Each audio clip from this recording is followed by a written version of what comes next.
तो बच्चों आज हम लोग पढ़ेंगे NCERT क्लास 10th में ह्यूमन आई, और उसको हम लोग हिंदी में बोलते हैं मानव नेत्र हैं। तो कि मानव नेत्र क्या है, कैसे वर्क करता है, कहाँ कहाँ कौन सी चीज़ें मानव नेत्र में होती हैं। तो सबसे पहले मानव नेत्र को हम लोग जब ह्यूमन आई को डायग्राम बनाते हैं तो कुछ इस तरह से दिखता है, जो कि गोलाकार होता है। मानव नेत्र कैसा होता है? गोलाकार होता है। गोलाकार मतलब स्फेरिकल होता है। और इसका जो डायामीटर है, साइज़ पता चल जाता है कि इसका कितना बड़ा मतलब बॉल होता है। मानव नेत्र का आई बॉल क्या होता है, कितना होता है, तो उस डायमीटर से पता चल जाता है, जो कि 2.3 से 2.5 सेंटीमीटर होता है।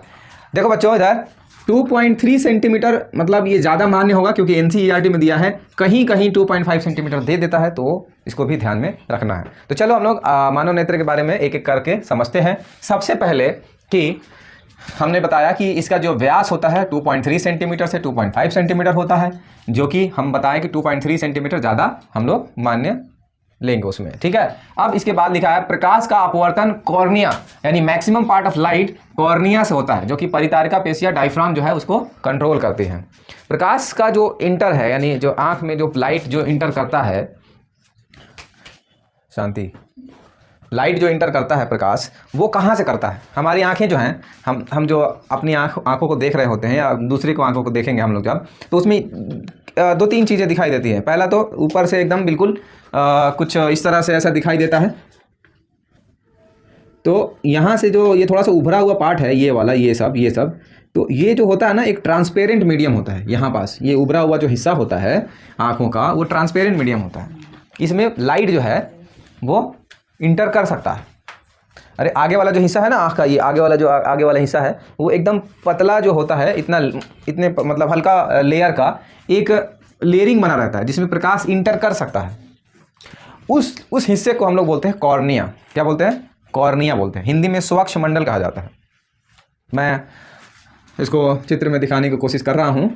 तो ये जो हिस्सा होता है ट्रांसपेरेंट, जिसमें लाइट इंटर कर सकता है, उसको हम लोग बोलते हैं कॉर्निया, ठीक है, जिसको हम लोग हिंदी में स्वच्छ मंडल बोलेंगे। सबसे आँख का सबसे अगला हिस्सा जिसमें लाइट इंटर कर जाता है।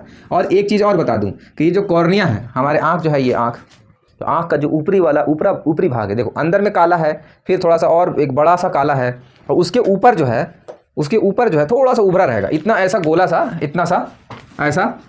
ये जैसे ये आँख है पूरा, सपोज कर लो, इसके अंदर ये काला है, एक और गहरा काला यहाँ पास ये है।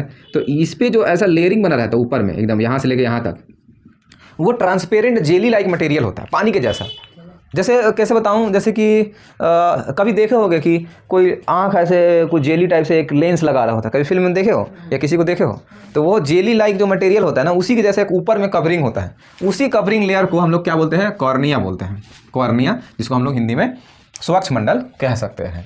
इस कॉर्निया का काम क्या है? इस कॉर्निया का काम है आँख के आगे वाले हिस्से को प्रोटेक्ट करना। क्या करना? प्रोटेक्ट करना। जैसे कुछ हम लोगों को मान लो कुछ धूल कण पड़ जाता है आँख में, तो आँख में धूल कण पड़ जाता है तो क्या, अब आंसू वगैरह आने लगता है ना, और वो धूल कण फिर कुछ देर के बाद, कुछ मिनट के बाद निकल जाता है आँख से। तो वो कहाँ, आँख के अंदर तो नहीं चला जाता ना, काला वाला पे जाकर उसको तो इफेक्टेड नहीं करता ना, उसको प्रभावित नहीं करता है, या आँख के अंदर एकदम नहीं घुस जाता है। तो कोई ना कोई, जैसे मोबाइल होता है, तो मोबाइल नया लेते हो तो ऊपर एक लेयरिंग, मतलब जिसको हम लोग बोलते हैं प्रोटेक्टेड ग्लास लगा देते हो ना, टेम्पर्ड ग्लास लगा देते हो ना, तो वो क्या करता है, मोबाइल के अगले वाले हिस्से को सेफ रखता है। उसी तरह से ऊपर वाले ने बड़ा सोच समझ करके हर चीज़ आँखों में डाला है, तो उसके आँख के सबसे अगले वाले हिस्से को, जिसको हम लोग कॉर्निया बोलते हैं, वो आँख को सेफ्टी देता है। समझ गए इतना? अब हम लोग थोड़ा सा अंदर आते हैं। देखना बहुत इंटरेस्टिंग चीज़ है, हम लोग अपने शरीर के बारे में ही पढ़ रहे हैं। आँख का जो अंदर में, जो कॉर्निया के अंदर आओगे तो तुमको क्या दिखाई देता है? कॉर्निया के जब अंदर आओगे तो कलर दिखाई देता है। किसी का भूरा कलर होता है, ब्राउन, किसी का थोड़ा सा नीला होता है, किसी का हल्का ब्लैक होता है ना, सब अलग अलग टाइप का कलर होता है। तो वो जो काला वाला जो कलर है ना, वो कहाँ रहता है, उसको क्या बोलते हैं, कैसा दिखता है, क्या करता है वो सब हम लोग पढ़ेंगे। बहुत अजीब काम है उसका, देखना कैसे हम लोग कैमरा से इसको रिलेट करके कैसे पढ़ेंगे। जो कॉर्निया है, कॉर्निया के अंदर गए तो यहाँ पास ये खाली जो छोड़ा हूँ उसके बारे में हम बताएंगे। पहले ये बता दें कि कॉर्निया के जैसे ही हम लोग अंदर गए तो देखते हैं कि आँख जो है, आँख बड़ा सा काला वाला जो है वो दिखाई दे रहा है। तो बड़ा सा काला वाला जो दिखाई दे रहा है ना, उसको बोलते हैं हम लोग आइरिस। क्या बोलते हैं? आइरिस, जिसको हिंदी में बोलते हैं परितारिका। हिंदी में परितारिका कहा जाता है इसको। ये जो होता है, ये अलग अलग कलर का होता है, अलग अलग कलरफुल होता है। हमारे आँखों को कलर भी यही देता है। पूछेगा एग्जाम में, या कोई ऐसे नॉर्मली तुमको ध्यान में रहना चाहिए कि आंखों में जो कलर आता है, किसी का नीला, किसी का ब्लू, किसी का ब्राउन, किसी का ब्लैक टाइप से, तो वो मतलब किस भाग में ये कलर होता है, किस हिस्से में होता है कलर, तो बताओगे आंसर इसका क्या? आइरिस, परितारिका। ये आइरिस जो होता है ये क्या काम करता है? तो देखो सुनो ध्यान से। जैसे हम लोग जो फोटो खींचते हैं कैमरा, तो जैसे कि अगर कम लाइट में खींचते हैं तो हम लोगों को ज़्यादा लाइट की ज़रूरत होती है, अंधेरा अंधेरा आता है, ठीक से फोटो नहीं आता है। अगर धूप में जा करके फ़ोटो खींच रहे हो तो एकदम बहुत ज़्यादा लाइट होने के कारण भी फ़ोटो ख़राब होता है। तो हमारे आँखों में भी ठीक वैसे ही, हमारा आँख एक टाइप का कैमरा ही है। हमारे आँखों में एक सफिशिएंट लाइट चाहिए, और सफिशिएंट लाइट के लिए अलग से तो मशीन बना नहीं है कि चलो इसको ऐसे घुमा के कम कर लिए फिर ज़्यादा कर लिए, ऐसा तो कुछ नहीं है ना। तो इसके लिए आइरिस ऊपर वाले ने इस आँख में सिस्टम बनाया है। आइरिस क्या करता है, जब ज़्यादा लाइट आती है मतलब आँख में लाइट आता है, तो ये आइरिस क्या होता है, ये यहाँ पास घेर लेता है आगे। ये आइरिस फैल करके इधर आ जाएगा, ऐसे फैल के इधर आ जाएगा और यहाँ तक आ जाएगा। तो अब लाइट को अंदर जाने के लिए बस इतना ही छोटा सा हिस्सा बचा रहेगा, यानी लाइट को अब अंदर जाने के लिए कम जगह बचेगा। तो कम जगह बचेगा तो आंख में कम लाइट जाएगा। तो तुम धूप में भी जाने के बाद धूप में जाते हो जब, तो अंधे तो नहीं हो जाते हो, दिखना बंद तो नहीं हो जाता, सब दिखता है ना। क्यों? क्योंकि आइरिस जो है, धूप में जाते हो तो आइरिस जो है लाइट को कंट्रोल कर लेता है। कौन? आइरिस जो है वो आंखों में इंटर करने वाली लाइट को कंट्रोल करता है। कौन? आइरिस। अब जब तुम धूप से, एक और चीज़ बताता हूँ, जब तुम धूप से मतलब मान लो एकदम धूप में हो और डायरेक्ट अपने घर में जाते हो, तो एक चीज़ जरूर देखोगे, क्या? जैसे ही घर में आते हो धूप से, तो तुम्हारा मतलब लाइट भी है अगर घर में थोड़ा बहुत, तो भी अंधेरा अंधेरा धूप घर में दिखाई देता है कुछ देर तक। मालूम है क्यों? क्योंकि आइरिस बढ़ा हुआ रहता है। आइरिस जब धूप में जा रहे हो तो आंखों के आगे जो आंखों में देखो कहाँ बढ़ता है आइरिस, बताता हूँ। जैसे ये हमारा आंख है, आगे से बता रहा हूँ, और इसके अंदर ये दो टाइप के काला हिस्सा इसमें रहता है, एक यहाँ और एक यहाँ। तो आइरिस क्या होता है, आइरिस ये क्या करता है, कॉन्ट्रैक्ट करा लेता है। जब धूप में जाता है तो क्या होता है, जैसे मान लो इतना बड़ा बॉल है, तो ये कॉन्ट्रैक्ट कर लेगा धूप में जाने के बाद, तो ये आइरिस ऐसा एकदम कॉन्ट्रैक्ट कर लेगा, तो ये होल को छोटा सा कर देगा। कितना कर देगा? एकदम बिल्कुल छोटा सा कर देगा। जब ये लाइट में जाते हो तो आइरिस सुकड़ करके यहाँ इतना छोटा होल बना लेता है। अब जिसमें क्या होता है, प्रकाश जो लाइट है वो कम जा रहा होता है, तो कम जा रहा होता है, धूप में हो लाइट कम जा रहा है, और जैसे ही तुम कमरे में आए तो ये ऐसा ही अभी स्थिति है, अभी कंडीशन ऐसा ही है। अब कमरे में आ रहे हो तो लाइट तुम्हारी आंखों में कम जा रहा है, तो कम जा रहा है तो कुछ देर तक अंधेरा अंधेरा दिखाई देता है। लेकिन जैसे ही थोड़ा देर रिलैक्स करोगे तो धीरे धीरे ये आइरिस जो है, धीरे धीरे ये ऐसे फैलना शुरू करेगा, और धीरे धीरे फैलेगा तो आप फिर धीरे धीरे कुछ देर के बाद तुमको फिर साफ दिखाई देने लगेगा। तो ये होता है हमारे आंखों में। जब लाइट में जाते हैं तो आइरिस कॉन्ट्रैक्ट कर लेता है, होल छोटा कर देता है, यहाँ पास लाइट जाने के लिए जगह कम कर देता है, जिससे धूप में हम लोगों को भी साफ दिखाई दे और लाइट को कंट्रोल कर ले। तो आइरिस का काम ये है, लाइट को कंट्रोल करना। अब देखो मैं बताता हूँ उसके बाद लेंस के बारे में। हमारे आँख के सबसे आगे वाला हिस्सा जो होता है, आगे वाला पार्ट, उसको कॉर्निया बोलते हैं, समझ गए। उसके बाद क्या होता है, आइरिस होता है जो लाइट को कंट्रोल करता है। उसके बाद क्या होता है, उसके बाद होता है क्रिस्टल लेंस, क्रिस्टलाइन लेंस। हमारा जो आँख है, जो लेंस लगा रहता है हमारे आँखों में, वो होता है क्रिस्टलाइन लेंस, है ना, क्रिस्टलीय लेंस हिंदी में कहते हैं। ये लेंस की इतनी बेहतरीन क्वालिटी है, हमारी आँख जो है 576 मेगापिक्सल का फ़ोटो खींच सकता है, यानी देख सकता है इतना मेगापिक्सल में। कितना? 576 मेगापिक्सल, जो आज तक अभी तक ऐसा कैमरा ना बना है और ना बनेगा। अगर मान लो इतना बन भी जाएगा तो क्वालिटी थोड़ी आ पाएगा, इतना एकदम क्लियरिटी थोड़ी आ पाएगा, हर चीज़ का एकदम ओरिजिनलिटी थोड़ी देख पाओगे। अच्छा कैमरा में देखते हो, बहुत अच्छा कैमरा है तो फिल्टर करने लगता है, और ज़्यादा थोड़ा सा गोरा है तो और ज़्यादा गोरा कर लेता है।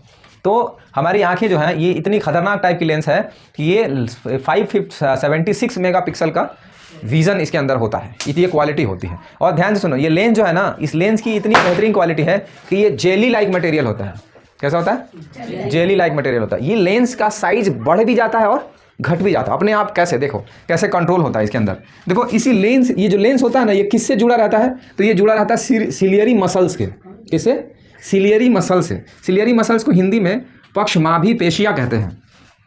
ये लेंस जो होता है बच्चे, ये सिलियरी मसल से जुड़ा होता है। और सुनो ध्यान से, इसकी कहानी बता देता हूँ, देखना कैसे होता है। सिलियरी मसल्स क्या काम करता है। सिलियरी मसल्स मतलब समझ रहे हो, एक मांसपेशिया से जुड़ा रहता है, और यही मांसपेशियाँ इस लेंस को कभी खींच देता है तो कभी दबा देता है। अब देखना इसका कैसे काम करता है, देखना। तो देखो मान लो कि ये हमारा लेंस है, कहानी समझना, लेंस के मतलब इमेज बनाने की कहानी समझना ध्यान से। मान लो ये लेंस है, और लेंस मान लो बहुत दूर ऑब्जेक्ट है और वो उसको देख रहा है, मतलब मान लो कोई ऑब्जेक्ट यहाँ है और इसको देख रहा है। तो और रेटिना, आँख का जो रेटिना है ना, ये रेटिना के बारे में पहले बता दूँ तब समझ में आएगा। जैसे ये लेंस जो है ना, इमेज बनाता है आँख के अंदर, वो कहाँ बनाता है, किस भाग में बनाता है, तो आंख के अंदर जो लेंस इमेज बनाता है वो रेटिना पर बनाता है। रेटिना कहाँ होता है? रेटिना एक मेम्ब्रेन होता है सॉफ्ट टाइप का। आंख के अंदर जो यहाँ पास सबसे अंदर वाले भाग में एक रेटिना होता है, वो यहाँ पास इमेज बनता है रेटिना पर, और ये लेंस है यहाँ पास। देखो ध्यान से आप बच्चों, जैसे ये दूर है ऑब्जेक्ट, और ये दूर ऑब्जेक्ट से कोई देख रहा है, मतलब ऑब्जेक्ट कोई पर्सन देख रहा है इसको,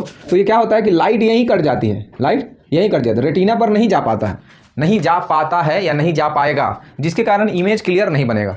क्यों? क्योंकि अभी फिलहाल जो लेंस है वो क्या है, अभी लेंस का थिकनेस ज़्यादा है, लेंस का थिकनेस ज़्यादा है, यानी अभी मोटा लेंस है, तो जिसके कारण ये अभी यहाँ पास रेटिना पर इमेज नहीं बन पाएगा। तो ये लेंस का इमेज मतलब ये इमेज तभी बन पाएगा जब ये फोकस होकर के यहाँ कटेगा, यहाँ पास। तो इसके लिए सिलियरी मसल्स क्या करता है, दूर वाले ऑब्जेक्ट को देखने के लिए लेंस को कर देता है खींच के पतला, लेंस को कर देता है क्या, पतला। तो अब जब लाइट आता है तो यहाँ से कट करके लाइट जो इंटरसेक्ट करता है एकदम रेटिना पर कटता है, और जहाँ पास रेटिना पर कटना चाहिए उसके हिसाब से लेंस का साइज खींच करके कर देता है। यानी कुल मिलाकर ये है कि सिलियरी मसल्स जो करती हैं लेंस के फोकस डिस्टेंस को, यानी फोकस दूरी को कंट्रोल करती है। ये सिलियरी मसल्स कभी खींच के पतला कर देगी, कभी कॉन्ट्रैक्ट करके मोटा कर देगी लेंस को। और ये लेंस सोचो, हमारा कैमरा जो होता है, जैसे कि हम लोग फ़ोन वगैरह में जो यूज़ करते हैं कैमरा, वो क्या होता है, फिक्स होता है, उसको थोड़ी ना तुम पतला और मोटा कर सकते हो। उसके अंदर इसलिए सिस्टम बनाए गए हैं, अलग 3-4 कैमरे आते हैं आजकल, फिर उसको जूम आउट जूम इन करते हो, फिर भी वो क्वालिटी नहीं आ पाता, कभी ब्लर कभी धुंधला आने लगता है। तो हमारा जो लेंस है, क्रिस्टलाइन लेंस कहते हैं, उस सिलियरी मसल्स एकदम बिल्कुल परफेक्ट। जैसे देखो, मैं अगर इस मार्कर को देख रहा हूँ तो क्लियर दिखाई दे रहा है, अगर मैं कहीं दूर ऑब्जेक्ट है, कहीं दूर ऑब्जेक्ट है उसको देख रहा हूँ तो उसको भी क्लियर दिखाई दे रहा है, और कोई दूर ऑब्जेक्ट देख रहा हूँ तो वो भी क्लियर दिखाई दे रहा है। तो रीज़न इसका ये है कि तुरंत विद इन सेकेंड नहीं, नैनो सेकेंड में लेंस का जो साइज है तुरंत सिलियरी मसल्स चेंज करते रहता है। अब एक इसमें इंटरेस्टिंग बात बता देता हूँ। जैसे जो पर्सन है, कोई बूढ़ा हो गया, तो बूढ़े होने के बाद क्या होता है, ना उनको पास का दिखाई देता है ना ही दूर का दिखाई देता है, कुल मिला के पूरा आंख डैमेज हो जाता है उनका। रीज़न इसका बताता हूँ होता क्या है। रीज़न ये होता है कि ये सिलियरी मसल जो है, जैसे जैसे देखो बूढ़ापन होगा, जैसे जैसे कोई जिसका एज ढलता है तो उसके मसल्स कमज़ोर होते जाते हैं, और मसल्स आँख के आइरिस का भी आइरिस बोल रहा हूँ, सिलियरी मसल्स का भी क्या होता है, मसल्स कमज़ोर हो जाता है, जिसके कारण अब ये उस टाइप का पावर उसके अंदर नहीं रहता कि खींच के पतला कर दे और दबा करके मोटा कर दे लेंस के साइज को। तो बुढ़ापे में, यानी जब उम्र ढल जाती है, तो ये सिलियरी मसल जो होता है उतना ज़्यादा कैपेबल नहीं होता, उतना ज़्यादा इसके अंदर कैपेसिटी नहीं रहती, जिसके कारण सिलियरी मसल्स कमज़ोर होने के कारण बुढ़ापे के उम्र में ना दूर का दिखाई देता है ठीक से, ना पास का दिखाई देता है। देखो आंख में तो कुछ हुआ नहीं रहता, आंख तो वही है, आंख तो ना बदला गया है, लेकिन बुढ़ापे की उम्र में क्यों ऐसा हो जाता है, समझ पा रहे हो क्या बोल रहा हूँ, है ना। तो इस टाइप से सिलियरी मसल्स कमज़ोर होने के कारण बुढ़ापे की उम्र में ना दूर का और ना ही पास का दिखाई देता है। चलो अब हम लोग पढ़ते हैं कि जब दूर का ऑब्जेक्ट देखना होता है तो लेंस का जो ये मोटाई है वो कम हो जाता है, सिलियरी मसल्स खींच करके पतला कर देता है, इसलिए हम लोगों को क्लियर दिखाई देता है। और जब पास का देखना होता है तो सिलियरी मसल्स दबा करके मोटा कर देता है लेंस को, इसलिए हमको पास का दिखाई दे देता है। सिलियरी मसल्स का पूरा वर्क है। क्वेश्चन आता है कि यहाँ पास एक पावर ऑफ एकोमोडेशन है, यानी समंजन क्षमता है, तो समंजन क्षमता कहाँ से क्रिएट होता है, सिलियरी मसल से क्रिएट होता है। सिलियरी मसल्स ही समंजन क्षमता आंखों में देती है, पावर ऑफ एकोमोडेशन। तो इसमें क्या क्वेश्चन आता है, क्वेश्चन में ये आता है कि जैसे कि निकट दृष्टि दोष क्यों होती है, दूर दृष्टि दोष क्यों होती है ना, फार साइटनेस और नियर साइटनेस। तो नियर साइटनेस क्यों होती है, फार साइटनेस क्यों होता है, सुनो ध्यान से। जैसे कि हम बात कर रहे हैं निकट दृष्टि दोष, निकट दृष्टि दोष में निकट की वस्तु ठीक दिखाई देती है जबकि दूर की वस्तु ठीक नहीं दिखाई देती है। दूर की वस्तु ठीक क्यों नहीं दिखाई देती है, क्योंकि आई लेंस जो है वो पतला नहीं हो पाता है ना, आई लेंस पतला नहीं हो पाता और मोटा हो जाता है। तो दूर दृष्टि दोष कब होती है, निकट दृष्टि कब दोष होती है, जब आँख का लेंस जो है वो उसकी आकार मोटा हो जाता है, आँख का लेंस का जैसे कि वक्रता त्रिज्या बढ़ जाता है, तो हो जाता है निकट दृष्टि दोष। अब इसमें क्या करना चाहिए, तो निकट दृष्टि दोष में हम लोगों को अवतल लेंस यानी कॉनकेव लेंस का इस्तेमाल करना चाहिए। जैसे हमको खुद निकट दृष्टि दोष है, यानी दूर की जो ऑब्जेक्ट है वो धुंधला दिखाई देता है, शाम टाइम में जब लाइट कम होती है तो दूर का ऑब्जेक्ट धुंधला दिखाई देता है, इसलिए इस अवतल यानी कॉनकेव लेंस का इस्तेमाल हम करते हैं। निकट दृष्टि दोष नियर साइटनेस है, मुझे दूर की चीज़ें कम दिखाई देती है। निकट दृष्टि दोष में निकट का ठीक रहेगा, दूर का ठीक दिखाई देगा, थोड़ा उल्टा होता है। क्यों होता है निकट दृष्टि दोष, क्योंकि आई बॉल हो जाता है मोटा, और इसलिए ये लाइट जब यहाँ से इंटर करेगा तो निकट ही कट जाएगा, निकट ही कट जाएगा। ये रेटिना के पहले ही कट जाएगा, निकट ही कट जाएगा, इसलिए इस दोष को निकट दृष्टि दोष साइंटिफिकली इस टाइप से नाम दिया गया। और दूर दृष्टि दोष में क्या होता है, लेंस हो जाता है पतला, और ये दूर दृष्टि दोष में दूर की वस्तु ठीक दिखाई देती है, पास की ठीक नहीं दिखाई देती है। दूर दृष्टि दोष में होता क्या है, तो ये लाइट जब आता है तो दूर कटता है, क्या करता है, दूर लाइट कटता है, यहाँ पास रेटिना के बाहर कटता है। तो इसलिए साइंस में आई में नियर साइटनेस में इस आधार पे इसका नाम दिया गया है, और फार साइटनेस इस बेस पर इसका नाम दिया गया है। ठीक है ना। तो ये आँख के बारे में हम लोग अभी तक जानकारी लिए। और देखिए बताता हूँ, कॉर्निया और लेंस के बीच में जो लिक्विड भरा रहता है, यहाँ पास जो कॉर्निया और लेंस के बीच का पार्टीशन करता है, इसको अलग करके रखता है, इस द्रव को बोलते हैं नेत्रोद, और इंग्लिश में बोलेंगे एक्वस ह्यूमर, एक्वस ह्यूमर। अब इसके बाद आँख के अंदर में ये पूरा लिक्विड से भरा होता है, ये आँख के अंदर पूरा लिक्विड भरा रहता है, इस लिक्विड को बोलते हैं विट्रस ह्यूमर। क्या, विट्रस ह्यूमर। ये विट्रस ह्यूमर को हिंदी में बोलते हैं काचाभ द्रव। इसका जो रिफ्रैक्टिव इंडेक्स है यानी अपवर्तनांक है वो है 1.33, लगभग पानी से ज़्यादा। ठीक है ना, बर्फ के बराबर, थोड़ा सा लाइट को मोड़ने की कैपेसिटी है। इसके बाद अब हम लोग पढ़ेंगे कि रेटिना पर प्रतिबिंब बनता है। तो रेटिना पर जो इमेज बनता है, आँख जो है ना, रेटिना पर जो इमेज बनाती है वो कैसी बनाती है, तो याद रखें रियल बनाती है और उल्टा बनाती है, रियल और उल्टा। ठीक है ना। यहाँ पास जैसे कोई ये इमेज है, ये है, तो यहाँ पास जो इमेज बनेगा वो कैसा होगा, उल्टा होगा। ठीक है। अब उल्टा बन गया तो ये सीधा कैसे दिखता है हम लोगों को, तो सीधा जो है वो देखना कैसे, यहीं से आँख के यहीं से वायर्स निकले हुए हैं। क्या निकले हुए हैं, वायर्स निकले हुए हैं, जिसको हम लोग बोलते हैं ऑप्टिकल नर्व्स। ये यहाँ से जो वायर्स हैं, यहाँ से जो इमेज का सेंसेशन लेकर के ब्रेन में भेजता है, और वहाँ ब्रेन हमारा उल्टा इमेज को सीधा बना करके दिखाता है, यानी उसको अंडरस्टैंडिंग पावर देता है। तो ये हमारा ह्यूमन आई के बारे में ये सारी चीज़ें हैं। ठीक है ना। अगले वीडियो में मिलते हैं, तब तक के लिए धन्यवाद, फिर मिलेंगे। Thank you.